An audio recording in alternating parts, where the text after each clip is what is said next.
중동발 리스크에도 불구하고 코스피 지수가 3,000선을 돌파했습니다. 3년 6개월 만에 3,000의 벽을 넘어선 겁니다.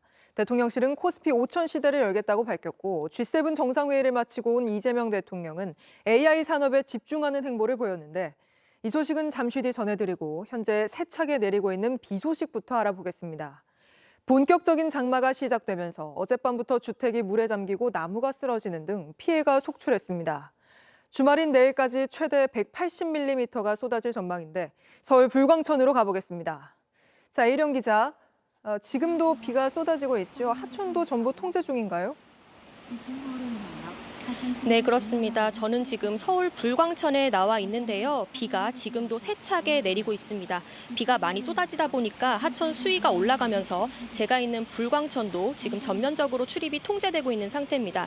불광천뿐 아니라 서울에 있는 도림천, 청계천 등 다른 하천들도 출입은 전면 통제돼 있습니다. 네, 하천 주변 지나실 때 조심하셔야겠습니다. 그리고 현재 특히 많은 비가 내리는 곳은 어디입니까?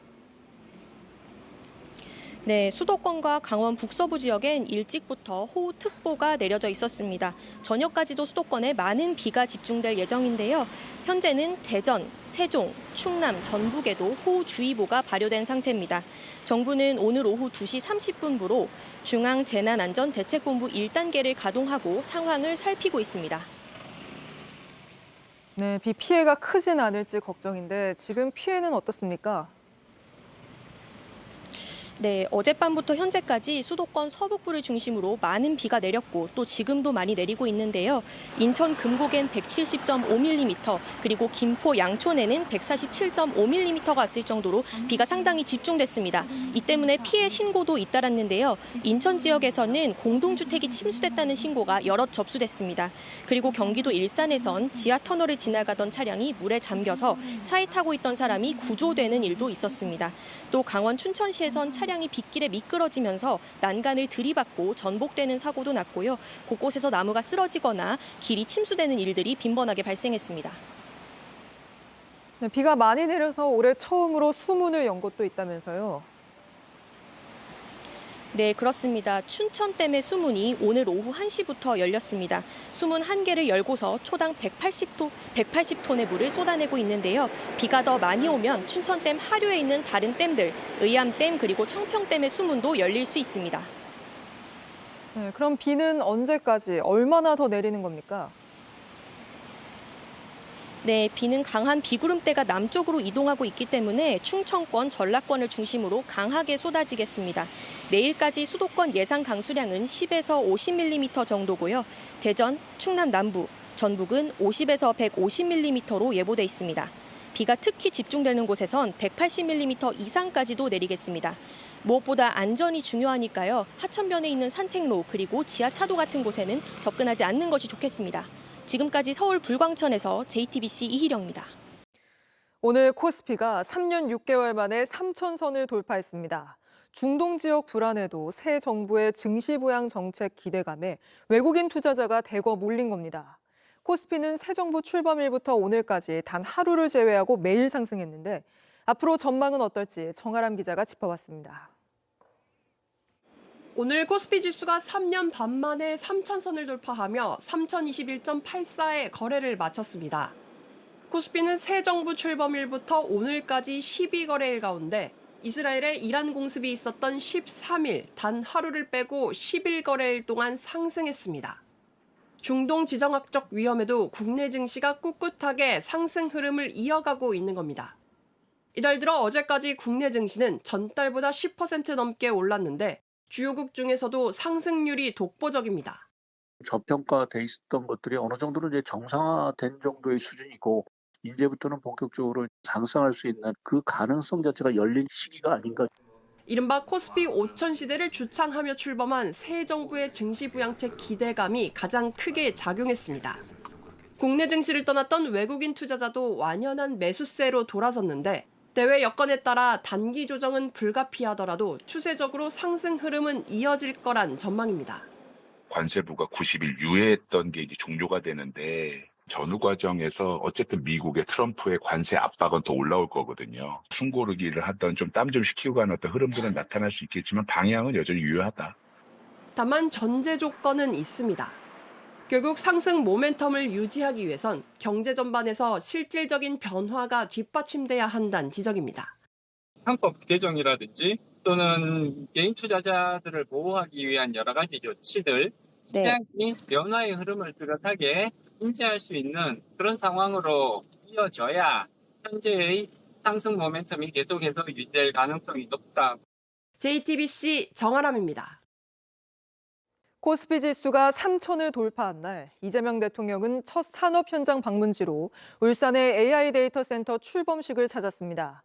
AI에 집중하는 행보를 보인 건데 이 자리에서 이 대통령은 대한민국이 깔딱고개를 넘고 있다며 경부고속도로가 산업화 성공을 이끌었던 것처럼 AI 대전환의 성공을 이끌 AI 시대 고속도로를 구축하겠다고 했습니다. 최규진 기자입니다. 이재명 대통령이 SK와 카카오 등 국내 AI 기업 대표들과 한 테이블에 앉았습니다. 울산 AI 데이터 센터 출범식에 참석하기 앞서 AI 고속도로 구축을 주제로 간담회를 연 겁니다. 시중말로 깔딱고개를 넘는 국면인 것 같기도 합니다. 자칫 잘못하면 다시 되돌아 내려갈 수도 있는 그런 상황인데 이 위기들도 다 이겨내고 새로운 세상을 맞이할 것으로 봅니다.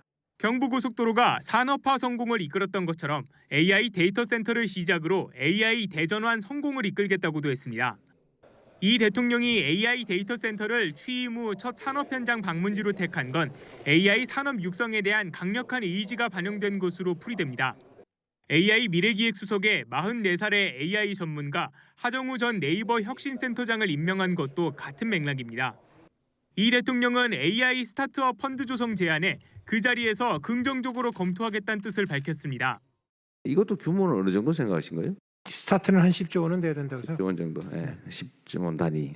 그게 뭐 불가능한 일은 아니죠. 어차피 모태펀드 형태로 만들면 정부 부담은 그리 크지는 않잖아요. 김민석 국무총리 후보자도 대구를 찾아 AI 3대 강국 도약을 약속했습니다.